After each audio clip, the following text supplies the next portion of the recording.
क्या आपको पता है कि भारत, जो आज अपनी जरूरत का 85% तेल बाहर से मंगवाता है, वो एक दिन इतना आत्मनिर्भर बन सकता है कि दूसरे देशों को तेल बेचने लगे, और वो भी किसी रेगिस्तान या तेल के पुराने भंडार से नहीं, बल्कि अंडमान निकोबार के गहरे समुद्र के नीचे से। हाल ही में पेट्रोलियम मंत्री हरदीप सिंह पुरी ने एक ऐसा बयान दिया जिसने हर इंडस्ट्री एक्सपर्ट और एनर्जी पॉलिसी एनालिस्ट को चौंका दिया। उन्होंने कहा कि अंडमान सागर के नीचे भारत को एक बेहद बड़ा, शायद अब तक का सबसे बड़ा तेल भंडार मिलने के संकेत मिल रहे हैं। इस भंडार में अनुमानतः करीब 1,84,000 करोड़ लीटर कच्चा तेल मौजूद हो सकता है, यानी करीब 11.6 बिलियन बैरल्स। ये वही संख्या है जो 2015 में गयाना को मिली थी, जिससे उस देश की किस्मत रातों रात बदल गई। अब आप सोच रहे होंगे कि इतनी बड़ी जानकारी अचानक कैसे सामने आ गई। असल में यह काम अचानक नहीं हुआ है।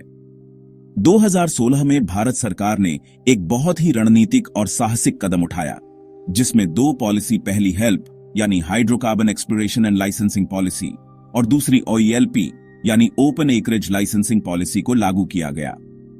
इन नीतियों ने भारत की तेल और गैस खोज को एक नई दिशा दी। इन पॉलिसी की वजह से कंपनियां बिना ज्यादा सरकारी अड़चनों के अपने हिसाब से ब्लॉक्स चुनकर वहां खुदाई शुरू कर सकती थीं। इसका असर यह हुआ कि देश के 26 सेडिमेंट्री बेसिन्स में से अब तक सिर्फ 10 ही पूरी तरह से एक्सप्लोर किए गए हैं, लेकिन अब बाकी इलाकों को भी खोजा जा रहा है, जिनमें से अंडमान एक प्रमुख और अनछुआ क्षेत्र था।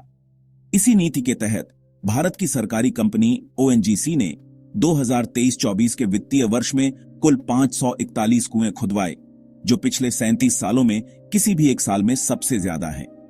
यह कोई सामान्य डेटा नहीं है।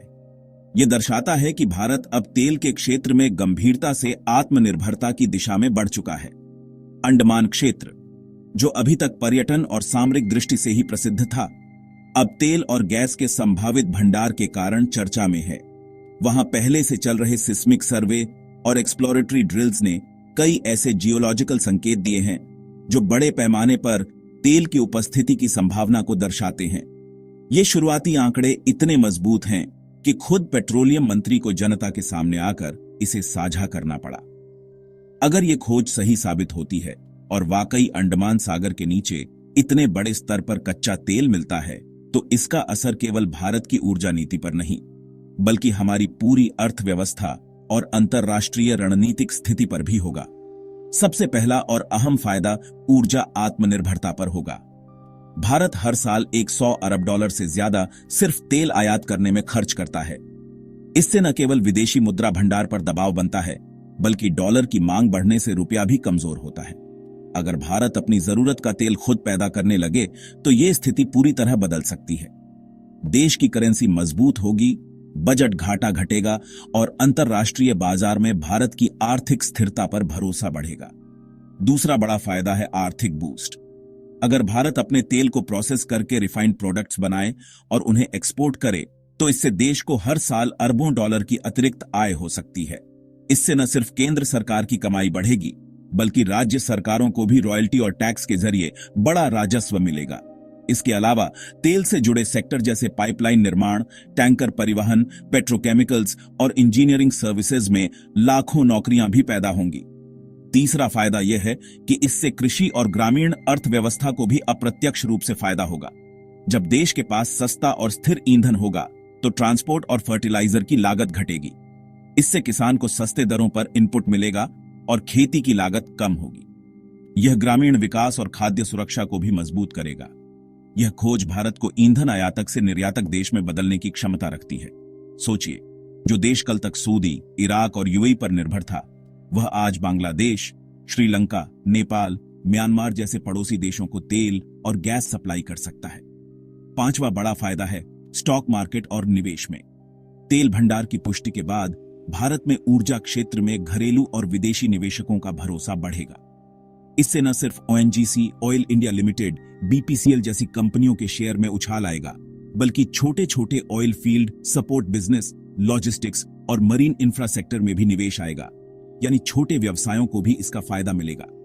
इससे भारत की टेक्नोलॉजी और रिसर्च सेक्टर को भी बड़ा बूस्ट मिलेगा और हमारी यूनिवर्सिटीज और टेक इंस्टीट्यूशंस को रियल टाइम इंडस्ट्रियल कोलैबोरेशन का मौका मिलेगा।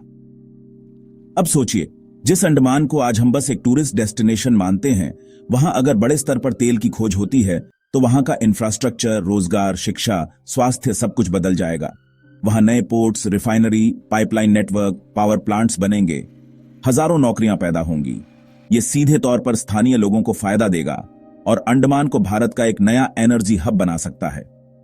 सबसे पहले तो अंडमान का बेसिक इंफ्रास्ट्रक्चर जैसे एयरपोर्ट, पोर्ट, हाईवे, हॉस्पिटल और स्कूल सब कुछ अपग्रेड होगा। एनर्जी हब्स के साथ साथ एजुकेशन और हेल्थ केयर इकोसिस्टम को भी मॉडर्न किया जाएगा ताकि स्किल्ड वर्कर्स, इंजीनियर और वैज्ञानिक लंबे समय तक वहां रह सकें। इससे स्थानीय युवाओं को स्किल ट्रेनिंग और बेहतर करियर विकल्प मिलेंगे। सोचिए, जो युवा अब तक टूरिज्म या फिशरीज जैसे सीमित क्षेत्रों में काम कर रहे थे, उन्हें अब geology, petroleum engineering, logistics, marine construction जैसे हाई पेइंग और फ्यूचरिस्टिक करियर के अवसर मिलेंगे। इसके अलावा अंडमान एक स्ट्रैटेजिक लोकेशन पर भी स्थित है, मलक्का स्ट्रेट के पास, जो दुनिया की सबसे व्यस्त समुद्री ट्रेड रूट्स में से एक है। अगर वहां तेल रिफाइनरी या एलएनजी टर्मिनल्स बनाए जाते हैं तो भारत पूरे दक्षिण एशिया और एशियन देशों को ऊर्जा सप्लाई कर सकता है। इससे भारत की समुद्री सुरक्षा और वाणिज्यिक प्रभाव भी और मजबूत होगा। और अगर हम आगे देखें तो अंडमान को एक स्पेशल इकोनॉमिक जोन या एनर्जी कॉरिडोर के रूप में विकसित किया जा सकता है। इससे देश की पूर्वी सीमा पर आर्थिक गतिविधियां बढ़ेंगी और भारत की एक्ट ईस्ट पॉलिसी को सीधा फायदा मिलेगा। पर्यटन के क्षेत्र में भी फर्क आएगा। एक मजबूत और विकसित अंडमान जो सिर्फ खूबसूरती नहीं बल्कि टेक्नोलॉजिकल डेवलपमेंट और इंडस्ट्रियल ग्रोथ का भी उदाहरण बनेगा। विदेशी निवेशकों और पर्यटकों दोनों को आकर्षित करेगा। इस खबर के बाद निवेशकों की नजरें तुरंत इस क्षेत्र की ओर गईं। ओएनजीसी और ऑयल इंडिया जैसे पब्लिक सेक्टर कंपनियों के शेयरों में 2 से 3% तक की उछाल देखी गई, वो भी महज एक बयान के आधार पर। इससे अंदाजा लगाया जा सकता है कि अगर यह खोज सत्यापित हो जाती है तो इन कंपनियों की मार्केट वैल्यू और भारत का एनर्जी सेक्टर दोनों में धमाकेदार ग्रोथ देखने को मिल सकती है। इसके अलावा भारत में विदेशी निवेशक भी अब एक्सप्लोरेशन सेक्टर की ओर आकर्षित हो सकते हैं। बीपी, एक्सन मोबिल, टोटल जैसे अंतरराष्ट्रीय एनर्जी जायंट्स भारत में पार्टनरशिप के लिए आगे आ सकते हैं। यहां एक बात समझना जरूरी है, डीप सी ऑयल एक्सप्लोरेशन कोई आसान काम नहीं है। गयाना में एक्सन मोबिल ने करीब 40 वेल्स खुदवाने के बाद जाकर पुष्टि की थी कि वहां वाकई इतना तेल है। अंडमान में समुद्र की गहराई ज्यादा है, मौसम चुनौतीपूर्ण है और सेस्मिक एक्टिविटी भी अक्सर रहती है। इसलिए यहां एक्सप्लोरेशन और ड्रिलिंग के लिए hi-tech equipment, skilled man power और शायद विदेशी कंपनियों की मदद की जरूरत पड़ेगी। इसके अलावा पर्यावरणीय चुनौतियां भी मौजूद हैं।